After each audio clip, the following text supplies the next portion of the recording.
ট্রানিং কইয়া দেখছিনো যানজট লাগাই দেখিয়া একজন মহিলা মানুষ তার মনে সম্ভব মাথা ফাটি গেছে আর পাও গাইল হয়ে গেছে।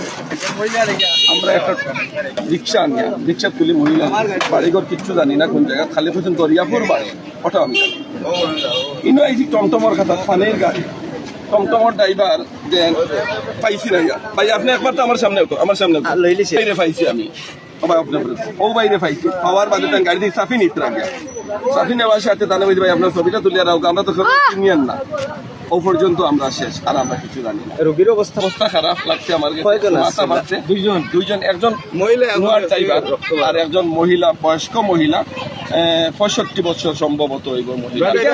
ঘটনাটা ঘটাইছে শুনুন গাড়ি ও যে গাড়িটা একটা বাবুর বাজারের সাইড থেকে গাড়িটা আর আমরা রং সাইডে মাইলখান্দি খানিগড় যে মসজিদ যেটা আছে বাঙ্গা মসজিদ খাত চলে ঠিক মসজিদের গেটের সামনে গাড়িটা ডাইন সাইডের দিকে পড়ছে অর্থাৎ তার সাইড হলো বাউ সাইড রাইট সাইড হলো রং সাইডের দিকে গাড়িটা আমাইছে এবং ওই স্পট ওয়াইজ আমরা হয়তো অ্যাক্সিডেন্ট হয়ে গেছে এই সময়। আর ধাক্কা খাইছে কার লগে নোহার লগে না একা তার ধাক্কা খাইছে তে নোহার ড্রাইভার আহত হইল গিলা এই গাড়ি প্যাসেঞ্জার আসলে প্যাসেঞ্জার ড্রাইভার দেন ইন্টারেস্ট গাড়ি আচ্ছা ও টমটমের প্যাসেঞ্জার আসলা মহিলা ও প্যাসেঞ্জার আসলা গাড়িটা এমনি দেখা যায় পানির গেলাইন বেশি লগে আবার প্যাসেঞ্জারও আসলা। আমরা মূলত কিছু জানি না। ধন্যবাদ আপনার আসলে অনেক গুরুত্বপূর্ণ তথ্য হইল।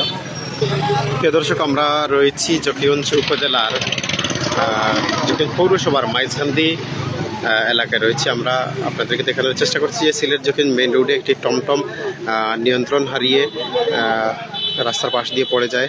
এই টমটমে আসলে প্রচুর পানির গেলান দেখা যাচ্ছে। পাশাপাশি আমরা যতদূর জানতে পেরেছি যে এখানে দুজন প্যাসেঞ্জার ছিলেন, বিশেষ করে একজন মহিলা যাত্রী এবং একজন পুরুষ যাত্রী ছিলেন। তারা মারাত্মকভাবে আহত হয়েছেন, তাদেরকে জকিগঞ্জ হাসপাতালে নেওয়া হয়েছে। আপনাদের কারো পরিচিত থাকলে জকিগঞ্জ হাসপাতালে যোগাযোগ তার গেছে নিয়ন্ত্রণ করিয়া